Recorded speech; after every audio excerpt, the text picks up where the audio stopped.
Bismillahirrahmanirrahim. Assalamualaikum warahmatullahi wabarakatuh.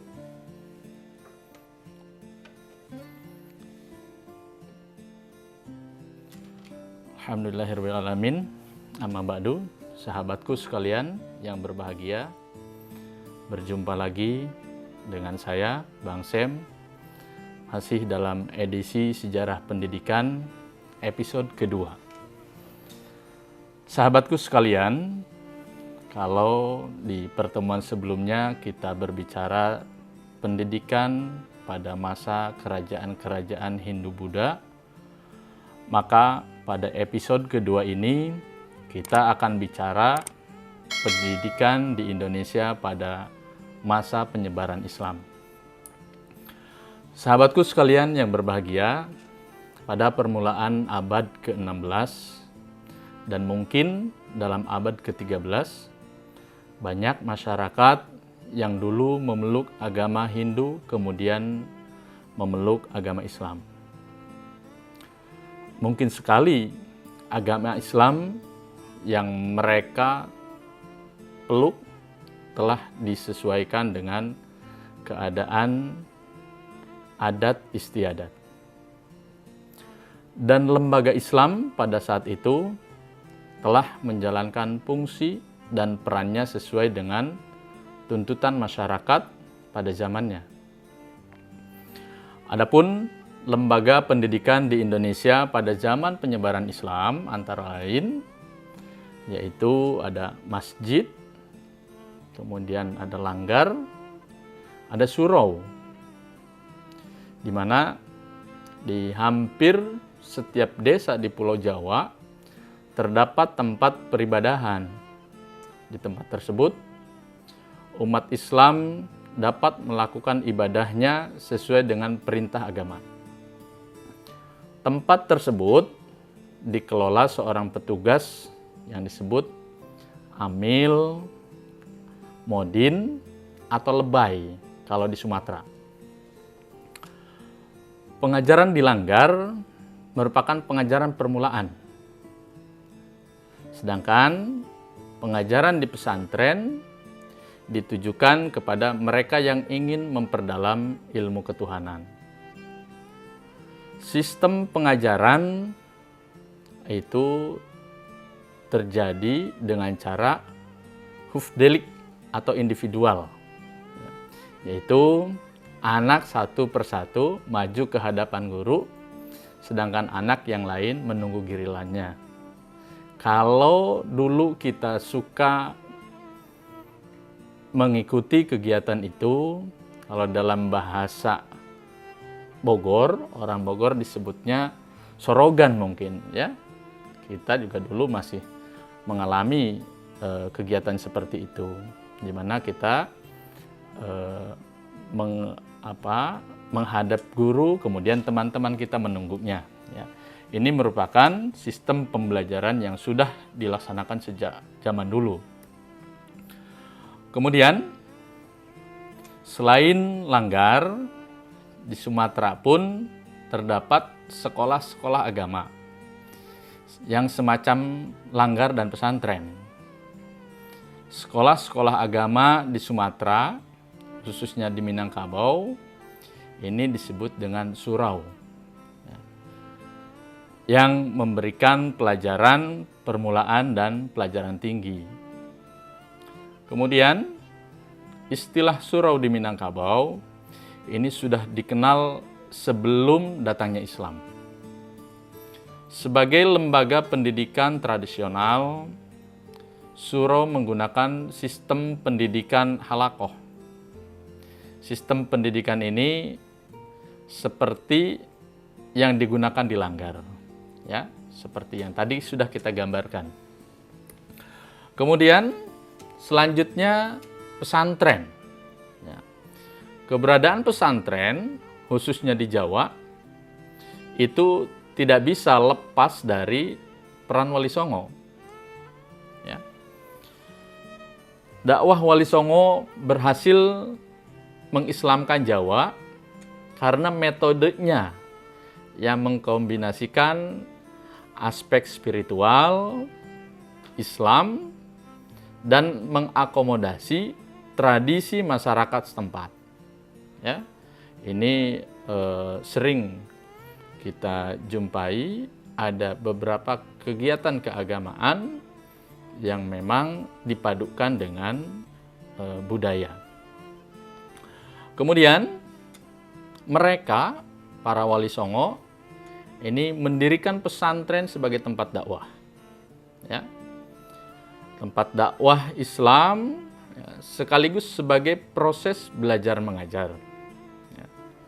Pesantren mengambil alih peran pendidikan padepokan, tetapi mengubah bahan dan materi yang diajarkan dan melakukan perubahan secara perlahan-lahan. Ya, tata nilai kepercayaan masyarakat setempat.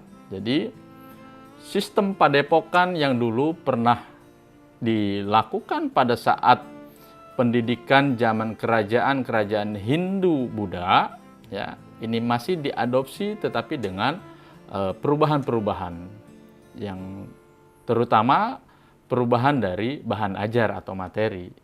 Tentunya kalau di pesantren materinya, materi ketuhanannya disesuaikan dengan kepercayaan umat Islam.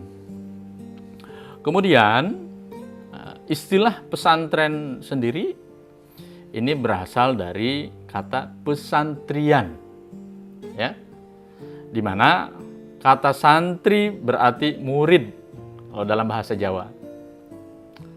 Istilah pondok ini berasal dari bahasa Arab, ya, yaitu dari kata funduk, ya, yang berarti penginapan.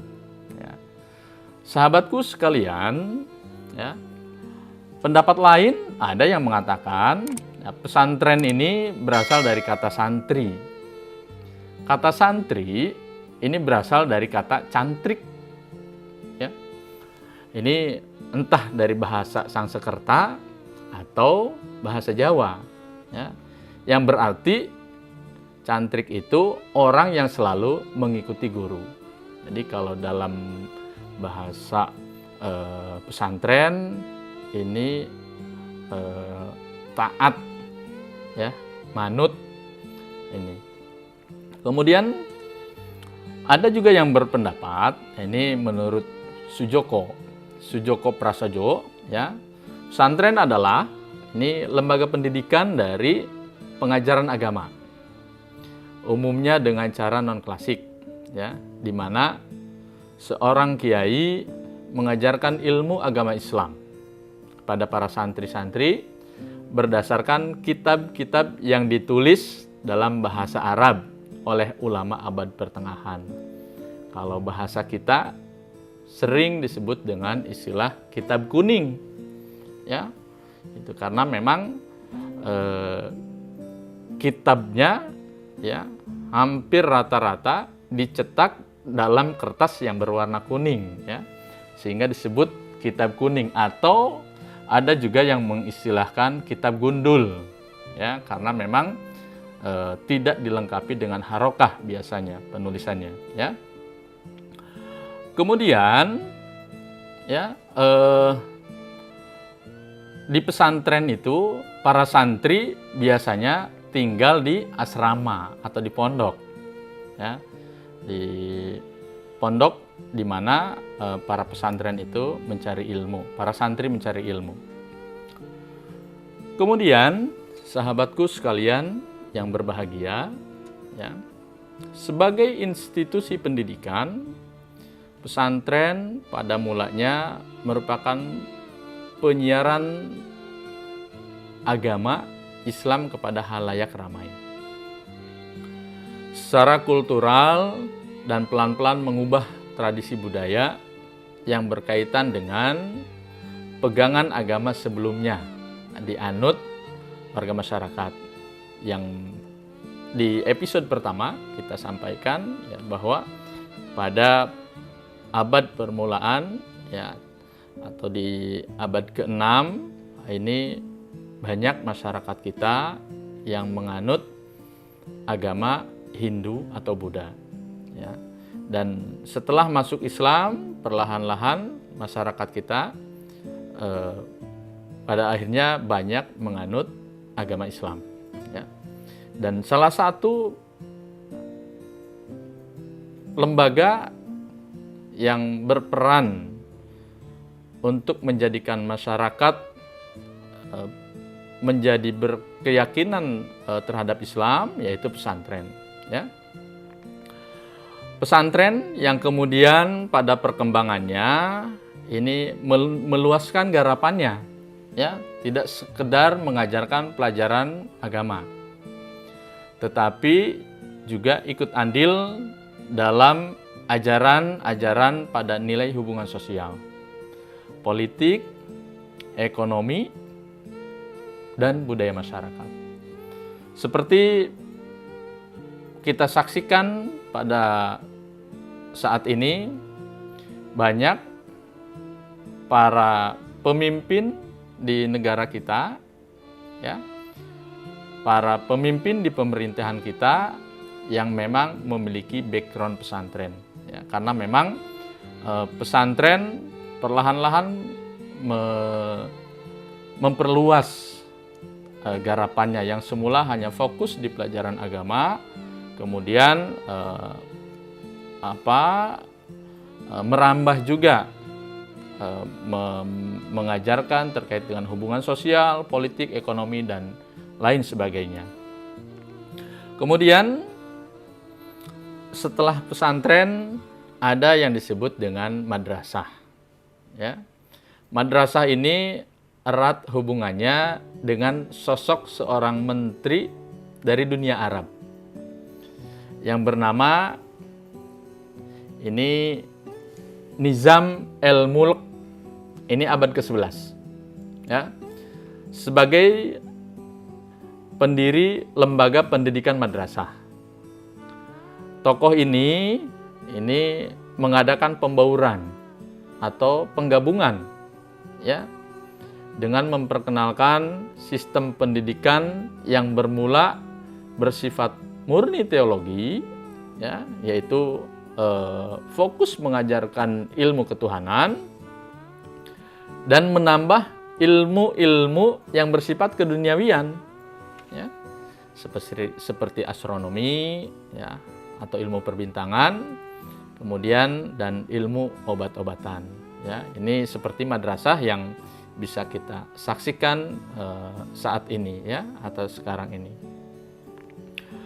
Kemudian sahabatku sekalian, ya, ini di Aceh pada masa kerajaan Aceh Darussalam ini terdapat beberapa lembaga pendidikan, ya, yang menyerupai madrasah. Ini pendidikan Islam yang menyerupai madrasah. Ini kalau di Aceh ada beberapa, ya, di antaranya yang pertama ini Mu'anasah, ya. Mu'anasah ini merupakan pendidikan tingkat rendah. Yang dimaksud tingkat rendah ini tingkat awal, ya. Kalau kita saat ini mungkin SD atau MI, ya. Mu'anasah ini berasal dari kata Arab, yaitu madrasah, ya. Ini fungsinya sebagai sekolah dasar itu. Kemudian, ya, Mu'anasah sendiri ini merupakan suatu bangunan yang terdapat di setiap kampung atau desa dengan beberapa fungsinya, ya. Yang pertama, ini Mu'anasah berfungsi sebagai tempat upacara keagamaan, ya. Kemudian penerimaan zakat dan penyalurannya. Kemudian tempat penyelesaian perkara agama, ya, dan musyawarah. Kemudian bisa juga digunakan untuk menerima tamu. Sebagai lembaga pendidikan Islam, ya, di mana di Mu'anasah ini diajarkan pelajaran membaca Al-Quran. Kemudian belajar di Mu'anasah ini tidak dipungut biaya, ya, tidak ada bayaran. Itu. Maka dengan demikian ya, para tengku atau guru ini tidak diberi gaji di sana ya. Karena memang mengajar ya diyakini sebagai sebuah ibadah ya. Itu sehingga muannasah ini merupakan madrasah wajib bagi masyarakat Aceh pada masa lalu. Kemudian setelah muannasah ini ada yang kedua, yaitu rangkang. Ya. Ini rangkang ini dibangun di setiap pemukiman. Biasanya ini pembangunan rangkang ini berdekatan dengan masjid. Untuk apa sih berdekatan dengan masjid? Ya, ini gunanya untuk memudahkan peserta didik ini sholat berjamaah setiap waktu, ya, sehingga pembangunannya ini dibuat berdekatan dengan masjid. Kemudian ini rangkang dapat disamakan tingkatannya dengan madrasah sanawiyah, ya, kalau saat ini, atau sekolah menengah pertama, ya, SMP itu. Nah, ini peserta didik pada tingkat rangkang ini berasal dari anak-anak kampung yang telah menyelesaikan pelajaran di muannasah, ya. Kemudian waktu belajar di rangkang biasanya ini pagi dan sore. Ya, pada malamnya mereka para pelajar, para santri, ya, ini dengan teman-temannya ini di tempat pemondokan, ya, belajar masing-masing, ya. Ini dengan cara berkelompok, ya, sehingga sistem belajar kelompok itu sudah lama dipraktekkan di rangkang, ya, dengan dibimbing oleh kawan sebaya, ya. Kalau istilah keren saat ini biasanya disebut dengan TOT, ya. Itu. Kemudian yang ketiga ini ada pendidikan dayah. Ya, pendidikan dayah terdapat di suatu negeri. Kemudian apa sih itu negeri? Ya, negeri sendiri ya kalau di sini terdiri dari beberapa buah pemukiman. Ya. Kemudian kepala pemerintahan negeri ini disebut Ule Balang. Itu. Peserta didik di tingkat daya adalah mereka yang telah menyelesaikan pendidikan di rangkang. Itu sehingga pendidikan di tingkat ini dapat dikatakan sama dengan madrasah aliyah kalau saat ini, ya. Jadi kalau tadi tahapannya yang pertama muannasah ini sama dengan MI, ya. Kemudian ada rangkang ini sama dengan MTS atau SMP, ya. Kemudian ada dayah. Dayah ini sama dengan MA atau SMA atau SMK, ya. Levelnya itu. Kemudian sistem pembelajaran di dayah ini anak-anak sudah lebih mandiri, ya. Kemudian lebih banyak berlatih, ya, apakah itu berlatih pidato, kemudian dakwah, ya, latihan berbicara menggunakan bahasa Arab dan lain-lain, ya. Ini sudah hampir menyerupai pendidikan MA saat ini, ya, gitu. Kemudian yang keempat, ini ada juga pendidikan Dayah Tekuk Cik. Ini di Aceh ini, ya. Dayah Cik ini merupakan perguruan tinggi, gitu.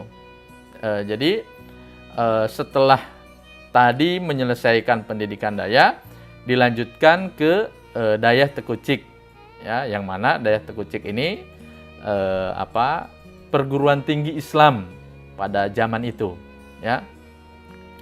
Setiap kerajaan Islam di Aceh ini memiliki dayah cik. Itu. Jumlah dayah cik sejak tahun 840 sampai dengan 1930 Masehi ini lebih dari 50 buah ini di seluruh Aceh, ya. Adapun kerajaan-kerajaan Islam yang ada pada saat itu antara lain, ya, ada kerajaan Islam Furelak, kemudian kerajaan Islam Tamiang, kerajaan Islam Dayak, dan yang terakhir ini ada kerajaan Islam Banda Aceh Darussalam. Sahabatku sekalian yang berbahagia, ya, kesimpulannya ini pendidikan dalam pengertian paling sederhana merupakan proses transfer budaya yang di dalamnya juga meliputi sistem pengetahuan, bahasa, religi, mata pencaharian, dan lain sebagainya. Kemudian pendidikan terstruktur pertama kali hadir pada masa pengaruh kerajaan bercorak Hindu dan Buddha, ya, di Nusantara ini. Selain di Sumatera, ini pendidikan yang berbasis agama Buddha juga terdapat di Jawa pada abad ke-7. Pada perkembangan selanjutnya, setelah keruntuhan kerajaan-kerajaan yang bercorak Hindu Buddha, lembaga pendidikan Islam telah memainkan fungsi dan perannya sesuai dengan tuntutan masyarakat. Antara lain, ya, seperti yang tadi sudah kita paparkan, ada masjid, ada langgar, ada surau, ada madrasah, ada pesantren, ya. Dan pendidikan pesantren merupakan satu di antara sistem pendidikan asli Indonesia. Jadi pesantren itu lembaga pendidikan yang murni atau asli dari Indonesia, ya, itu. Demikian sahabatku sekalian yang berbahagia, episode sejarah pendidikan, ya, dan mudah-mudahan apa yang barusan disampaikan ini bisa menambah hasanah keilmuan kita, ya, bisa bermanfaat. Untuk itu, bagi sahabat-sahabat sekalian yang tertarik mendalami lebih dalam lagi terkait dengan ilmu pendidikan, silahkan like, komen, dan subscribe, ya, channelnya, karena ke depan insya Allah kita akan membahas lebih dalam lagi isu atau informasi atau ilmu seputar pendidikan, ya. Dan sekaligus saya mengundang kepada siapa saja sahabat yang memang tertarik untuk sama-sama kita belajar, sama-sama kita diskusi, sama-sama kita berbincang terkait dengan dunia pendidikan, ya. Kurang lebihnya dari saya mohon maaf. Terima kasih. Assalamualaikum warahmatullahi wabarakatuh. Salam.